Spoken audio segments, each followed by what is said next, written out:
Well, we're here today on a Talk on the Wild Side. We're here with Miss Katie Spurgin, who is with the Stewards of the Wild program. And so that's where we're going to get started. Why don't you tell us about yourself, Katie, and what you do?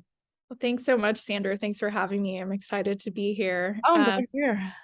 Well, I am currently the engagement manager for Texas Parks and Wildlife Foundation. So because of that, I oversee the Stewards of the Wild program and some other fundraising projects like for Lone Star Land Stewards with TPWD. But I grew up in Dallas. I'm a native Texan. I grew up hunting and fishing, mainly fishing with my dad, camping, hiking. I was always outside, always loved the outdoors. And I think that a lot of my love for outdoors came from through my love of photography, because I always had a camera in my hand from the time I was, I don't know, 6 or 7. My parents gave me a camera for a holiday or a birthday. Very And I cool. started seeing the out our wild things in our wild places through the camera, and that really just instilled this like awe in me when it came to the outdoors, whether that was in Texas or elsewhere. But yeah, so I've always loved the outdoors, and it took me a while to get into conservation professionally. After school, I taught high school journalism. My background was in communications and public relations. And it took me a while to get here, but I am finally here and I love it. Well, you sound like the perfect person for the job. I hope so. Yeah, I want to ask you about. You mentioned the foundation. I want to ask you about the foundation because I think a lot of people know what Texas Parks and Wildlife Department is and what they do, and managing the wildlife and the state parks and other wild lands. But what does the foundation do? Can you tell us what that does? Can we pause for Sure. just one Yeah, second, sure. real We quick? need I'll to fix pause it. real fast. I left something running in the background, and it's what's making that annoying. Making a little beep. Yeah, it's my Discord. I'm so sorry.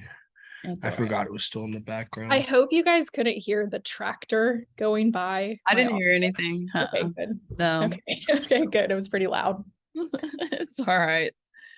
Okay, so yeah, just tell us what the foundation does. So, Texas Parks and Wildlife Foundation is the official nonprofit partner of Texas Parks and Wildlife Department. So, we support the mission of Texas Parks and Wildlife Department. That is our mission. So, we get to raise money for a lot of the extra fun initiatives that Texas Parks and Wildlife is working on, such as the black bear restoration in West Texas, or updating the Freshwater Fisheries Center in Athens, Texas. So we get to do a lot of the fun stuff, but we do help the department when it comes to some events like Lone Star Land Stewards. We help them raise money, but we are the official nonprofit fundraising arm. Okay. But Okay. we are a separate entity, and I think Yeah. that's important for people to understand. Okay. Good deal. So we want to talk to you today about the Stewards of the Wild program. Can you tell us what the Stewards of the Wild program is? How does one become a steward? What's the purpose? Yeah, so Stewards of the Wild is a young professionals group. Our mission is to equip Texans aged 21 through 45 to actively participate in the conservation of our wild things and wild places in Texas. By how we do that is by providing education, networking opportunities, and outdoor experiences. So we have a lot of events. We focus on events. And stewards are really the next generation of conservation leaders because they're getting involved. They want to learn more about the outdoors and conservation. And so we're kind of preparing them for them to serve on a board of an organization or to become an employee of an organization that's working on conservation. Stewards actually began in 2013. It's a funny story how it began. Two guys in Dallas, Mac McFarland and Josh McKee, they were looking for an organization like Stewards of the Wild, and they couldn't find one. So they approached Texas Parks and Wildlife Foundation and said, hey, we have this great idea. Would you guys be interested in helping us? The foundation said yes, and the rest is history. But it's funny, it came from an external source. Yeah. And it made sense because it is such a unique program. I don't think that often you get like an outdoor element with the social networking professional element. A lot of times those are separated in organizations. So I think it's really unique in that way and special in that way.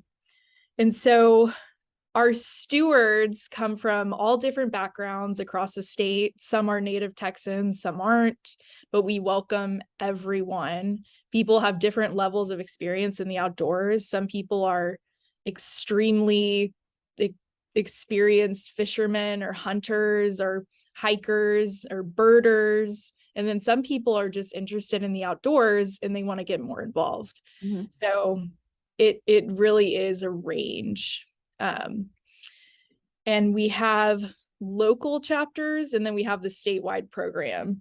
So if you want to become a steward, you can become a steward at the Dallas chapter, the Fort Worth, Houston, San Antonio, Austin, Midland, or you can become a statewide member and get access to all of those events and all of those happenings. Okay. And so anybody in that age group could just volunteer and join and Yes, okay. anyone can join. And we really do want to increase the diversity of our group. We want people to come that are just interested in the outdoors or just want to get outside more, but they don't know how. Right. This is a perfect organization for those people to join. That's cool. Yeah. It sounds like a great place to start for folks who really don't know where to start. Like you say, they're interested, but they maybe didn't grow up with that family background like you did. And so they Exactly. a place to start.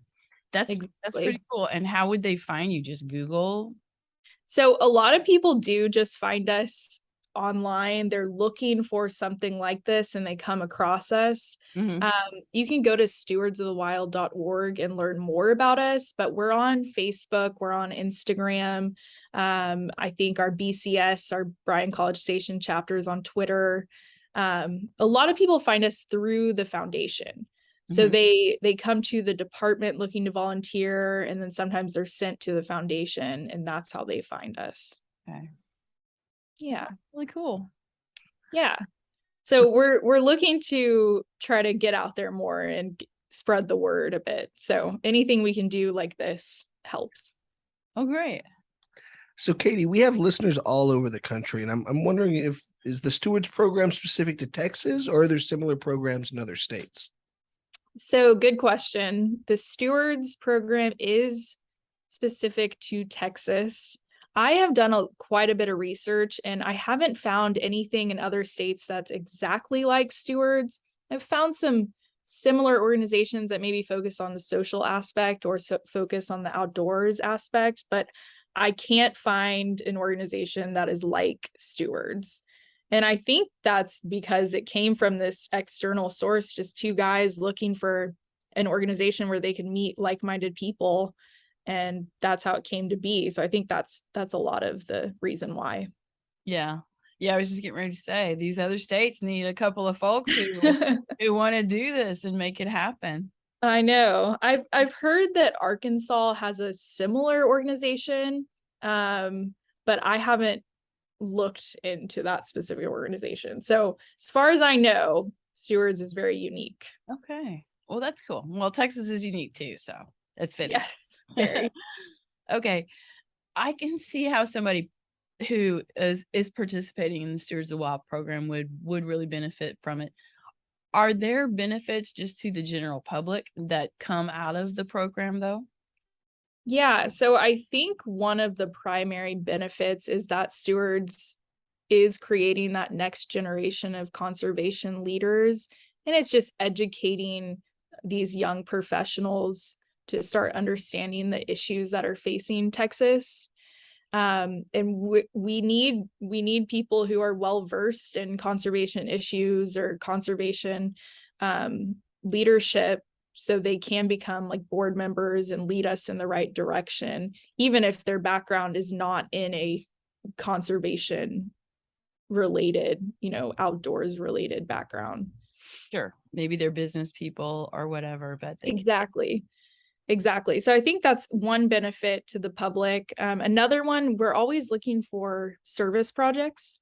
So the stewards will do a lot of service projects. I know the Fort Worth chapter does a annual fishing trip with kids from a school nearby, and they teach them how to fish. They provide all the tackle. We do service projects like that. And then we were just down at Powderhorn Ranch last weekend and we did a beach cleanup. So they really range, but they're always looking for service projects. So I think that's another benefit. Mm-hmm. And then, I mean, Stewards is open to the public. It's open to anyone who's a young professional. And if you join, you're going to learn. And I think that benefits the public. The more we can increase awareness, the better. Yeah. It's connecting those like-minded people so we can make more of a difference. Mm-hmm. What's your favorite thing about the Stewards of the Wild program? That's a good question. That's a hard question to answer. I think one of my favorite things is our mentored fishing and hunting programs, because there's something special that happens when you get a group of people together and we've got, say we've got 6 mentees and 6 mentors and 5 volunteer and staff members out at a mentored hunt. There's something special that happens when everyone is connecting with nature at the same time. You develop this camaraderie, just this special bond. And so I think that's my favorite thing when that happens. It's just so refreshing to see people connect with the outdoors and then connect with each other. Yeah. Yeah. On these mentored hunts and mentored fishes, who are the mentees? Who are we mentoring? So the mentees, they're members of Stewards of the Wild, and they're mainly individuals who either have no fishing or hunting experience or just a little bit of experience. Maybe when they were young, they went fishing with their grandpa at the lake, but they haven't done anything since, and they don't know how to start by themselves. So they apply usually in late summer. So July, the application goes out. We leave that open for about a month and people apply and we pick them out and we try to put everyone on a trip. Unfortunately, I think our numbers have gotten so high that we can't do that anymore, but we try our best to get everybody out on a trip. Yeah. Well, that's pretty cool. That's a good problem to have, that you have so many people interested. Yes. I wish we could do more of them. I mean, they're so wonderful. And once someone has one good experience with the outdoors, I feel like they are hooked, Yeah, definitely. Yeah. Yeah. Would you say that you have a favorite story that you've had during your time with Stewards of the Wild? I think I have 2. So one is every year we have an annual dove hunt out in Albany, Texas. It's a big party, and there are hunts as well, but it's also just a big celebration of Stewards of the Wild. And Jesse Griffiths, the last couple years, has been out there, the chef. He's got a restaurant here in Austin.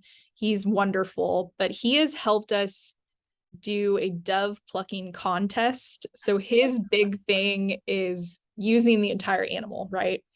So he teaches everyone how to pluck the doves, pluck the individual feathers, and leave the skin on so it's nice and pretty.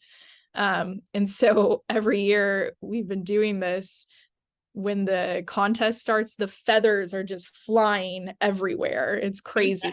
It's so funny. I mean, if you stand anywhere near them, you'll wake up with feathers in your hair the next day. So I love that story, or that contest. It's really fun. What's that chef's name again? Jesse Griffiths. Okay. He has a couple of books out. He has a restaurant here called Daidui. Okay. He's all about wild game. He's a great guy. Well, he might be somebody good to talk to about. I was thinking the exact same thing. Wild game. Yeah. Yeah. I bet y'all would love that. Mhm. Yeah, that, or I have to say another one of my favorite stories, and it's kind of about me, so but we did a women's fishing trip on Lake Athens in the spring of 2020, I think, or 2021. I can't remember. It wasn't during COVID. I think it was afterward. But we had about 5 women on the lake who had never really fished or didn't have much experience fishing. And it was bedding season for the bass. And so we were fishing for bass, and we could see the bass on their beds. And so you try to cast over them and, bring your lure into the bed so they hit it.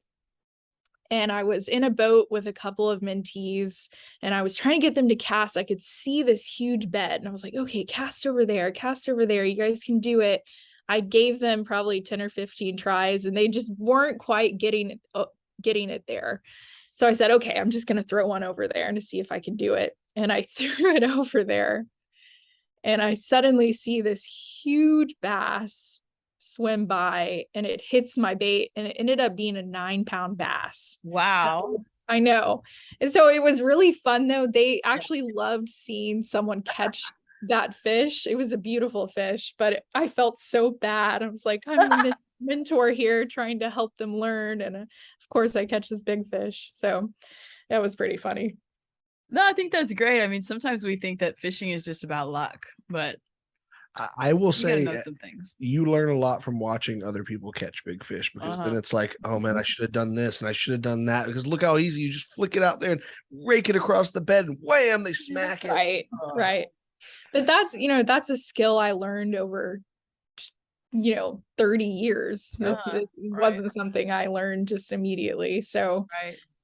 It shows them that what you're looking at to recognize where that bed is. Yeah. Yeah. No one's a bass fisherman to start out with. It's a learned skill. That's right. It's not inherent.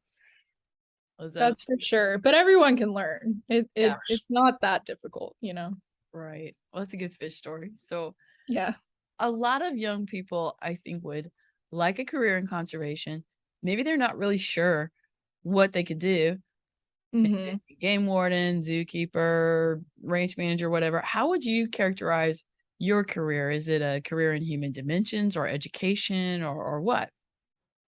I don't think it would be technically defined as education. I think maybe the human dimension of conservation in a way, because it is all about people. It's all about getting people connected and people outdoors.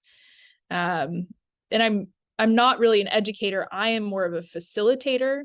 Okay. And then we depend on the experts at TPWD and other organizations to be the educators, All right. So I'm ultimately just trying to further that mission of TPWF and TPWD. Mm-hmm. That makes sense. Yeah. Yeah. So do you think you could give some career advice for someone who might want to do something similar to what you're doing? Sure. So I'd say never overlook anyone you meet. You never know how that connection can help you and help you do what you want to do. I actually so I joined Stewards of the Wild, I think in 2018. And I just wanted to get more involved in the outdoors and conservation and, try to make it into a career eventually. And so I joined and I started meeting people, and a friend introduced me to a couple people who now work at the foundation. And those 2 people ended up being key to me getting this job. So they let me know about it. They helped me interview. So never overlook anyone you meet. I mean, keep those contacts and stay in touch. I think that's the most important thing you can do with any kind of career, but especially one that's so, I think, tight-knit sometimes in the conservation world in Texas. It is a smaller world than you might expect, It is, even though Texas is a big state. It seems like everybody knows everybody. So. Right? It's weird. It's weird. You run into people all the time. Right. I'd say also just keep trying. Don't give up, because even though, your dream job isn't open at the moment, it might open up, so never give up and just keep pushing, keep meeting people, and keep trying to figure out what you really like to do.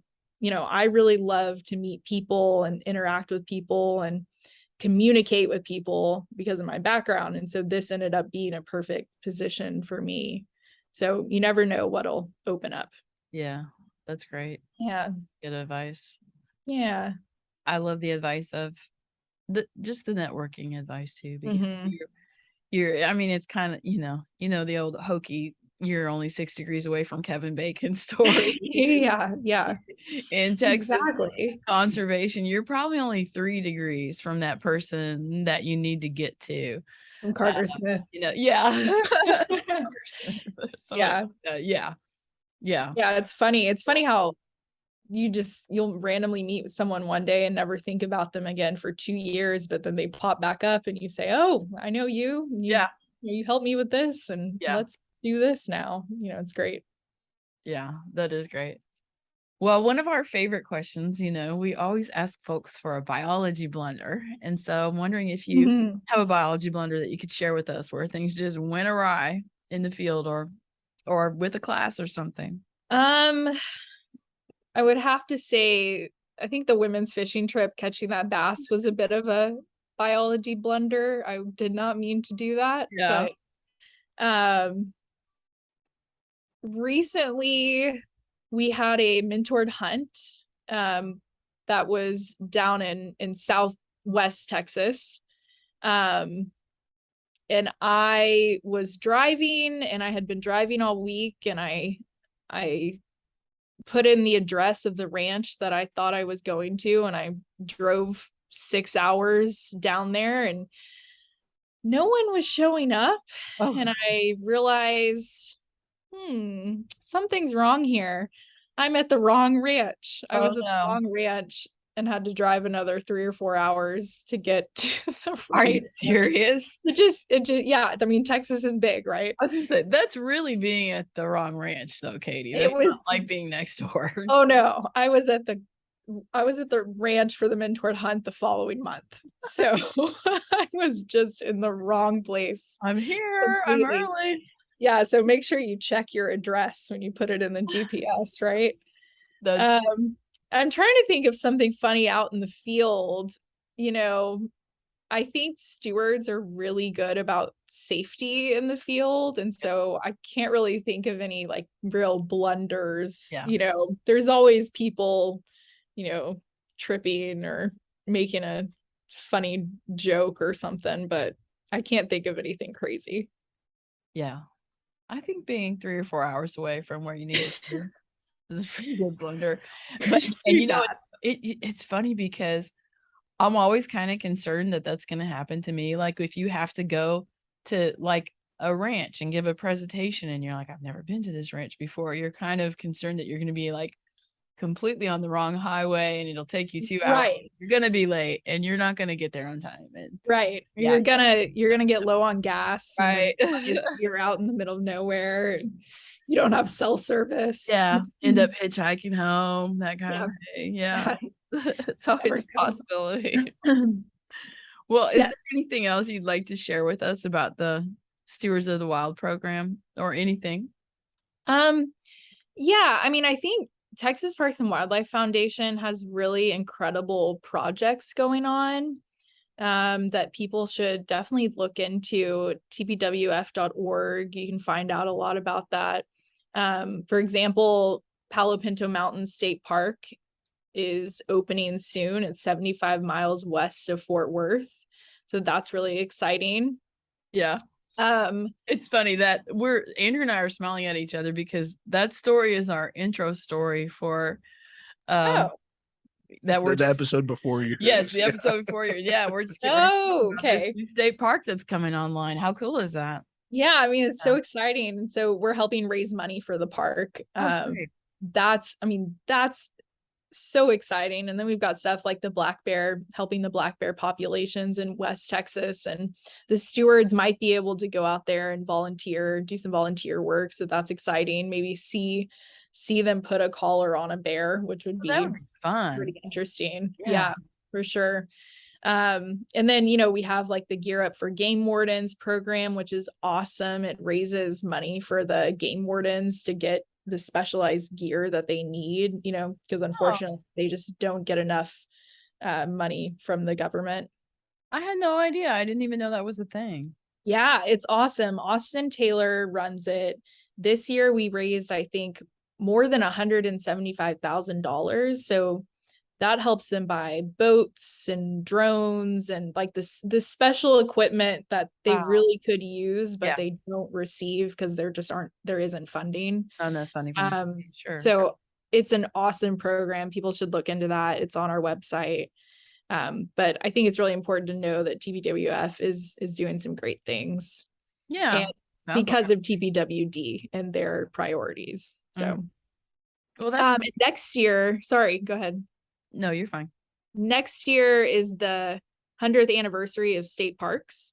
Yeah. So that's very exciting that TPWD is celebrating that. And at every park, so your local park, there will be a fundraiser and you can help your park, which I think is exciting. You can, so like for me, McKinney Falls would be my park. So considering I'm 5 minutes away from it right now. Wow, that one's a pretty one. Yeah, I mean, they're it all is pretty, but gorgeous. But you can help support your state park. So I think that's exciting. And then, with Stewards, I think the mentored hunting and fishing program is really awesome that we do. And I want people to know that it exists, and the application process happens in late summer in July. Okay. So application will open up. If you're interested in that, you can apply. And you can find more info about that and the other things that Stewards are doing at stewardsofthewild.org. Okay, great. Yeah. Well, thank you so much for spending time with us today. I learned a lot about Stewards and the game warden support and the whole thing. This is interesting. Good. Yeah. Yeah. Well, thank you for having me. I appreciate it. All righty. Well, have a great day. And remember, don't feed the wildlife. Talk on the Wild Side is a production of the Caesar Kleberg Wildlife Research Institute of Texas A&M University, Kingsville. Funding for this project is provided by the Harvey Wild Sportsman Conservationist Award by the Rotary Club of Corpus Christi. Editing was completed by the talented Gabby Olivas, Andrew Lowry, and Trey Kendall. We thank the TAMAC Distance Learning Lab for all their help and cooperation.